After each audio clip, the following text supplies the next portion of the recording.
Fuck is you talking about, nigga? And it's like this, not that. Fuck is you talking about? I'm your host with the most corny cash money. We finna get into another reaction video on the Inglewood Blood Pyru rapper. Fuck is you talking about? We finna see what's up and we finna see what's going on. Cause we back in the world. Fuck is you talking about? Welcome to Hood War Stories. In this episode, I'll be discussing the life of Half Ounce. LaTarisha O'Brien was born on October 24th in the year 1989. He grew up in Inglewood, California, in the area surrounding Rogers Park. Rapping has always been his passion since a young age. At the age of 11, he was introduced to Exhibit, who acted as his mentor. Exhibit showed him the ropes and brought him into the music industry. Through Exhibit, Half Ounce linked with the group Strong Arm Steady. There he got tight with Mitchy Slick and would eventually join his Wrong Kind record label.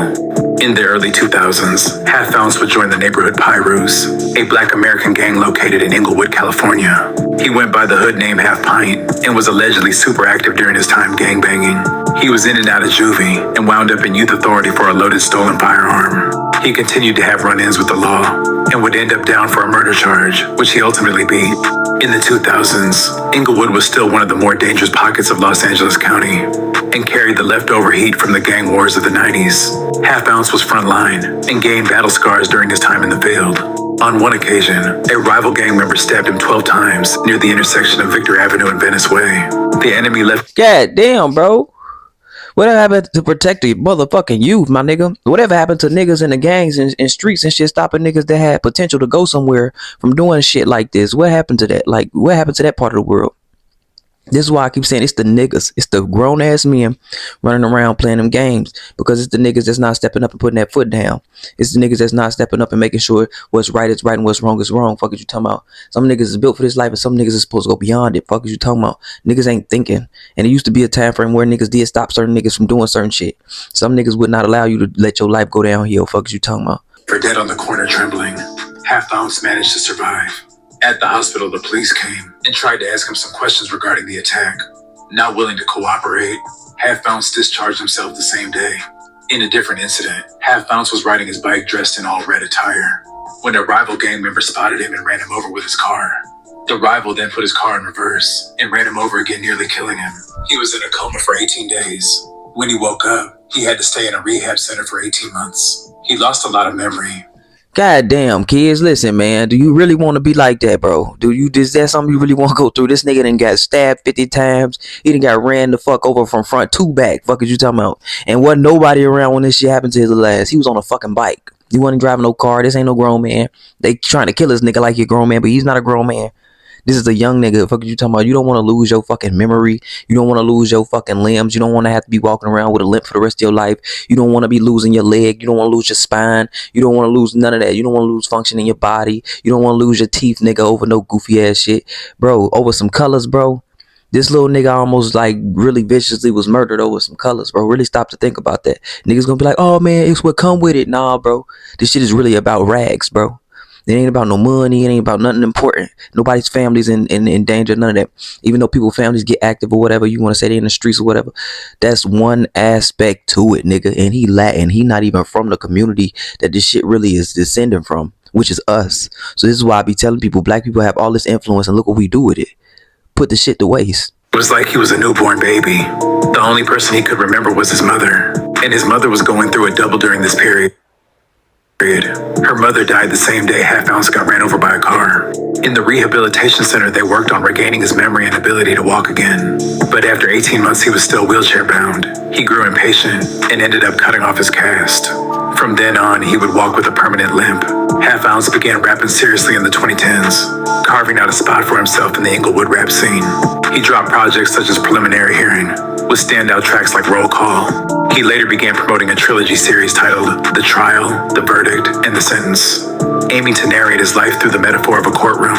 In 2017, he dropped Neighborhood Politics, which many consider his most polished work to date, featuring artists like Mitchy Slick and Compton Menace. Behind the music, Half Ounce was a father and a husband. As his music gained attraction, he was also working a full-time job at UPS to support his family. Friends and family said that he was determined to do right and move away from the chaos of his earlier years. He enrolled at UEI College to study heating and air conditioning, planning to build a stable career while pursuing his passion to rap. By this stage, he was married and had 3 children. His wife was also pregnant with their 4th child when tragedy struck. On October 22nd, 2022, at around 11:14 p.m., Half Ounce and a friend left his apartment in Koreatown. They drove off in his '07 Benz.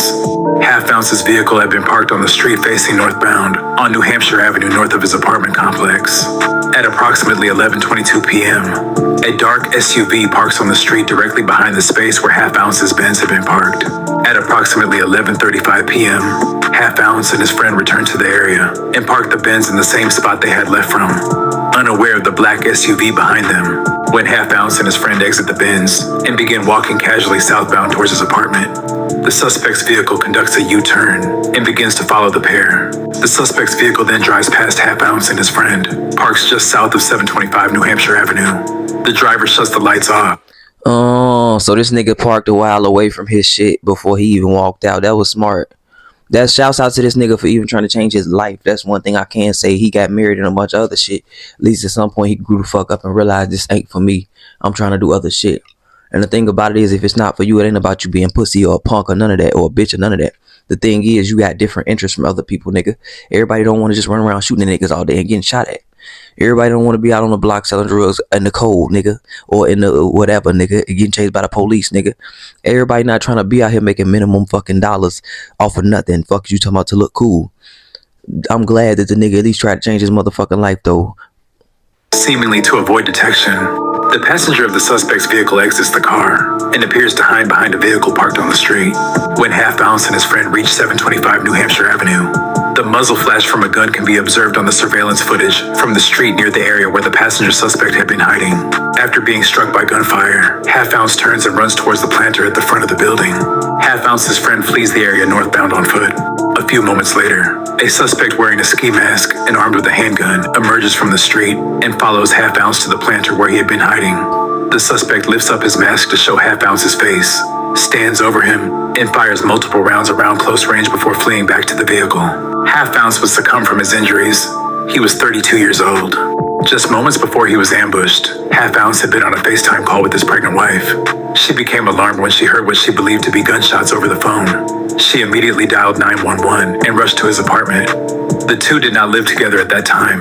When detectives spoke with his wife, she advised them that she believes Half Ounce was potentially murdered by his play brother Anthony King, also known as Tony Montana V from Black P. Stone Jungles. Sometime during the summer of 2022, Half Ounce had called Anthony and asked for a ride because Half Ounce was having some car trouble. Anthony drove Half Ounce to the Ladera shopping center where he met with an acquaintance and loaned her a few $100s. She observed at that time that Half Ounce had been wearing expensive jewelry and was carrying about $60,000 in cash. After leaving the Ladera center, Anthony told Half Ounce he wanted to stop by the hood and drove Half Ounce to a secluded alley in the jungles. A few moments later, an unidentified suspect carrying 2 handguns ran up to Half Ounce's window and demands his property. Half Ounce provided the suspect with the currency, and the suspect began to walk away.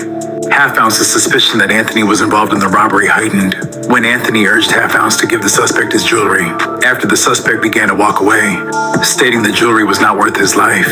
Following the robbery, Half Ounce and Anthony became engaged in an escalating feud on Instagram. When Half Ounce had began telling people that Anthony had set him up to be robbed, Anthony responded by characterizing him as a snitch. Half Ounce responded by circulating a photo mock-up of Anthony with a private part in his mouth. In response, Anthony sent Half Ounce a picture of Half Ounce's mother's apartment. I just said this in my last episode about niggas hating on you. This is why I be saying I don't know why niggas want to gangbang, because it's like you surrounding yourself with haters. And you trying to dominate all these haters, and you trying to show all these haters how you so strong and you so this and you so that, my nigga. The thing is, it's not just haters on the opposite end, it's haters on your end, it's haters on the inside, and that's my thing. It's niggas that just, they carrying some type of like, it's a disdain for you because you got something or you don't got something that they got. Like, it could be anything, bro. It could be your fucking personality. This is what niggas will smoke you and betray you for. This nigga called him his fucking play brother. But these niggas do this all the time. Like, a lot of niggas get robbed like this because you letting your guard down thinking niggas is this with you. But it's no such thing as that when you out in the street, nigga. When you out in the street, nigga, you by yourself, bro. Don't ever think that you with other niggas, bro. It's no other niggas out in the streets with you, bro. Them niggas is trying to survive same way you is, nigga. Whether they trying to eat for the night, whether they trying to find somewhere to sleep for the night, or whether they trying to just get good, period, nigga. A lot of niggas think differently, think differently, and this is why niggas die over small shit and big shit. So you gotta be cautious and stand on your P's and Q's when it come to niggas, because you gotta realize niggas is not on your side, bro. This nigga had to live away from his wife, and I already know the reason being is because he didn't want his family in danger and knowing where his family stayed. This is why he got out of his fucking car to walk to his fucking apartment, so niggas wouldn't know where he was staying. Cause if he parked, you might know my car, nigga, but I'm a block away from this bitch. But niggas is out here really like going hand to hand, toe to toe for this shit. Like, you got these niggas out here trying to support the fuck the streets movement, but the thing is, a lot of these niggas is only saying that because of what they went through. But the thing is, it's too late, bitch. You should have said that in the beginning. They should have been said this a long time ago, because at the end of the day, what is it really bringing niggas? And it's a lot of hate on a nigga when he shining. And it's like, if that's your brother, Malcolm X even said, if that's my brother and I call him my brother, then I want for him what I want for me. So it's nothing that I could be looking at this nigga like, oh, he got that. Or a bitch can't tell me nothing about my nigga, because that's my brother, nigga. They can't tell me nothing about my brother, because at the end of the day, that's my brother. I don't give a fuck what he got that I don't got, bitch. That's him. Fuck is you talking about? I'm happy to see he got that shit, because I know what he went through to get it. Fuck is you talking about? That's what a brother is, nigga. When they see you going through shit, watch you turn your life around, see you winning, see you on another level, and you separate from the hood, nigga. Because you know it's a setup, because, nigga, you know the nigga got robbed in his hood. Like, how you gonna rob me in my hood? You took me to a place in our hood, and now I'm robbed. Fuck out of here. You took me back to the hood to get robbed. Fuck, nigga. This ain't no fucking coincidence, nigga. Of text messages, Half Ounce seemed to later forgive Anthony for the robbery. Anthony responds to Half Ounce by telling him to never make a move on the chessboard unless you can counter it with 5 more moves. The game revolves around outthinking your opponents. Stop playing baby boy and go run and hide and make you come out that little hole you've been hiding in. When Half Ounce asked Anthony why was he sending him pictures of his mother's apartment, Anthony responded with, never tell someone you're going to kill them, and take your word back. A criminal background check revealed Anthony was on parole for robbery and has prior arrests for resisting an officer, assault with a deadly weapon, and narcotic sales. In late December of 2022, Anthony King and Dennis Rissner were arrested at 2 separate locations in Long Beach.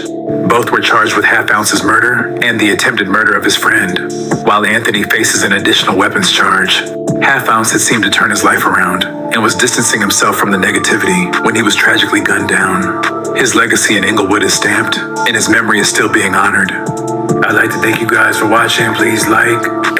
RIP to that nigga, man. Half Ounce, man. But there's so many Half Ounces around the world, my nigga. You got FBG Duck. You got so many rappers out here like that done been killed, and like niggas is carrying their legacy on. But a lot of these niggas is only carrying their legacy because like it's getting them a name. You feel me? You got so many niggas that's like that. You got so many situations that's like that. But I would rather see you here doing what you doing, striving and surviving and doing what you gotta do to feed your family. You feel me? Than to see another nigga doing it off your name. That'd be my main thing. And then that's why I don't like to take Capone situation with LA Capone and shit like that. Like, how you gonna take another nigga name and say you carrying his legacy because he not here? But in reality, you know, you just using that shit for clickbait, because now you got using the nigga name. You gonna pop up with his music now. People don't stop and think about a lot of this shit, but this is why I be saying we're really wishing niggas to wise the fuck up early and stop fucking with niggas. When you turn your life around, bro, stop fucking with them niggas. Leave them niggas alone, nigga. Leave them niggas completely alone, nigga. Don't be fucking with none of them niggas at that point, because y'all don't share the same common interests. Y'all don't have the same thoughts of progress in mind. Y'all don't have the same ways of how you want to survive versus how they trying to survive right now type shit in mind. Everything done changed. Everything done shifted about you. So the thing is, once you done shifted, your friendships done shifted, because they see you shifting. You might not know they see you shifting, but they gonna start saying you changing. But it ain't that you changing, it's that you thinking differently, you moving differently. So you accepting different things, and you're not accepting different things. So niggas need to understand that and be able to see that. But 90% of these niggas in the streets ain't finna see that, nigga. 90% of these niggas, 99% of these niggas ain't finna see that, because they gonna feel like you a bitch or this, that, or third. Even if you don't put it down like that, you feel me? They gonna still try you. Like DMX said, man, No, he said, Jay said that shit. Jay said, niggas test you when your gun go warm. And that's what it is in the street, nigga. They gonna test you when that gun go warm. When they see you ain't busting that motherfucker, they don't feel no reason to fear you. You heard that nigga. He said out his own mouth, you shouldn't tell nobody you gonna kill him, which is true. And then you don't kill him. Because in a lot of cases, you got scary ass niggas that'll come kill you before you kill him because they scared you might actually do it. And then you got cases like this where a nigga just gonna get you, period, just because that's how you feel he need to get you. Sending a nigga pictures of his mama crib ain't cool, nigga. Send me pictures of my house. Fuck is you talking about? Y'all on some whole shit, but I'm gonna leave that alone because it's actually an old ass case. But RIP to that man. There's so many fallen people out here that done fell before they got to see their dreams progress and things like that in that nature, man. Shit blowing me, man. I'm out, bro. Let me know what y'all think. Like, subscribe, comment, all that other shit, bro. I'm out. Yeah, hey, gotta know your purpose. Understand what worth is. These snakes is lurking, observing, trying to close your curtains. These hoes be perping.